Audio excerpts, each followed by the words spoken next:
What's up, Fight Freaks, and welcome back. I'm the Combat Remix, bringing the MMA fix to diehard fans. Not someone who thinks that Rockhold is a World's Strongest Man event. Today in the Combat Corner, we're going to be discussing which fighter should get the next title shot against Jan Blachowicz, and it's going to be a doozy. As of this moment in time, it seems like Israel Adesanya is slotted to get the official next title shot against Jan Blachowicz at light heavyweight. In fact, official betting odds have even come out having Israel Adesanya as a minus 255 favorite over the current champion. But then the 40-plus-year-old Glover Teixeira did the unthinkable, not only beating Thiago Santos, but finishing him. And of course, this led to many discussions within the MMA community about who should rightfully get the next title shot at light heavyweight. I'm going to review the case for each fighter, but ultimately give you my opinion on who should get the next title shot. And because we're all MMA fans and not in a debate competition, any argument that appeals to emotion is fair game. Alright, Fight Freaks, let's get to it. Okay, the clip can play any day now.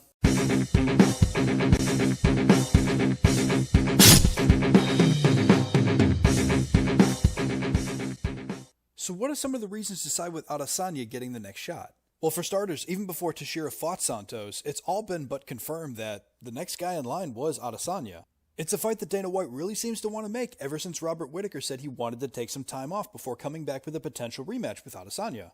And when it's reported that a fighter is going to get the next title shot, it's not too common that another fighter comes to replace him, especially in situations that don't involve legal issues, traveling restrictions, injuries, or voluntarily withdrawing from a bout for any other reason. And while I would bet that most MMA fans love Glover Teixeira, he's just not as mainstream as Adesanya. Stylebender just appeals to more people and has a more fan-friendly fighting style. And while some may argue that these are factors that should not be taken in consideration for matchmaking, you can't deny that it's a reality. And on top of that, this would be a champion versus champion fight, and who doesn't love those? And if we want to play the Adesanya premonition game, winning the light heavyweight belt would strengthen the narrative between him and Jon Jones. And if that bout takes place as Izzy predicted, we're dealing with the potential of being on the GOAT list. But let's not get too far ahead of ourselves. In the other corner, we have the dangerous and durable Brazilian Glover Teixeira, officially the #1 ranked contender after his win over Thiago Santos. Not only did this put Teixeira at a 5-fight win streak, but this gave him victory number 10 within the last 5 years. And for those who are questioning how impressive that is, only one of those fighters was outside of the rankings. However, it's only fair to point out, although ranked, one of those fighters is at middleweight. Furthermore, in the last 5 years, he's only lost to 3 fighters, those being Anthony Johnson, Alexander Gustafsson, and Corey Anderson. And each of those fighters was awarded a title shot after defeating Teixeira. Well, Anderson had to defeat Johnny Walker first, but you get the point.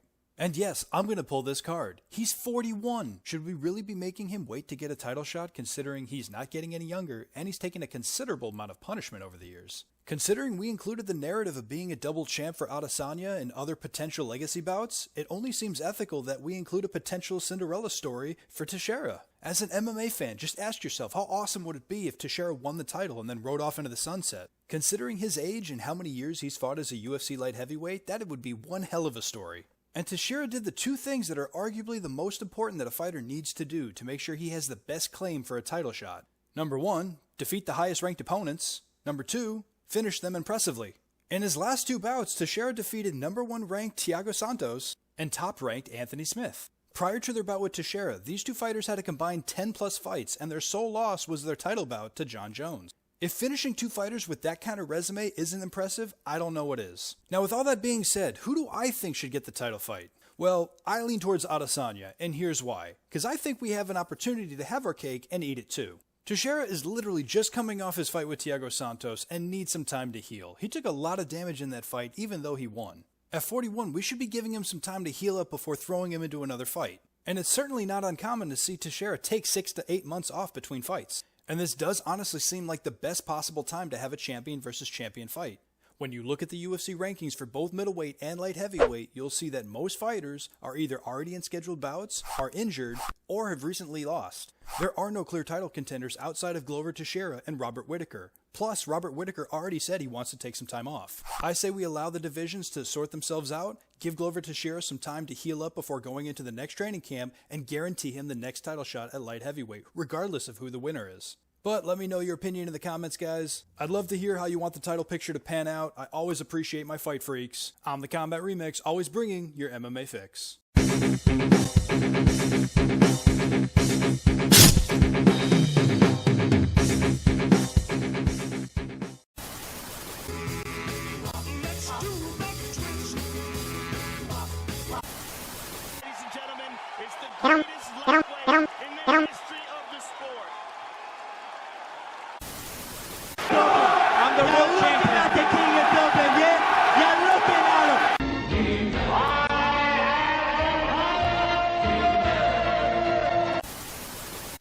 But what he does is he gets Kharlamov fading, or as he uses Kharlamov fading to one direction.